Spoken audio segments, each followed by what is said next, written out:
Welcome to the Learning Pines YouTube. We hope this video helps. You begin by committing a short, consistent slot, 5 to 10 minutes each day. Start now by opening your chosen format, paper or a diary app, and writing the date.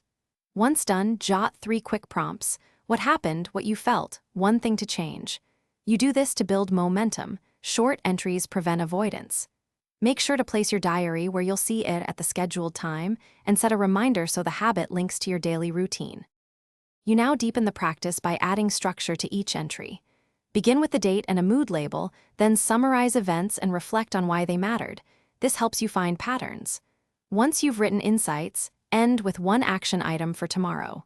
Use prompts to avoid blankness, gratitude, setback, learning, and rotate them weekly so your entries stay varied. Make sure to tag or symbol code important notes. Later retrieval becomes effortless, and you finish the session by writing a one-sentence plan and performing a short ritual, close the cover or save the file, to signal completion. Once a month, review entries to highlight recurring themes and set one measurable goal based on what you learned. If you hit a block, don't quit. Cut the time to 2 minutes, switch to a quick voice note, or pick a single prompt to answer. This troubleshooting keeps momentum and prevents perfection from derailing your diary habit. Thanks for watching. Consider subscribing if we helped you.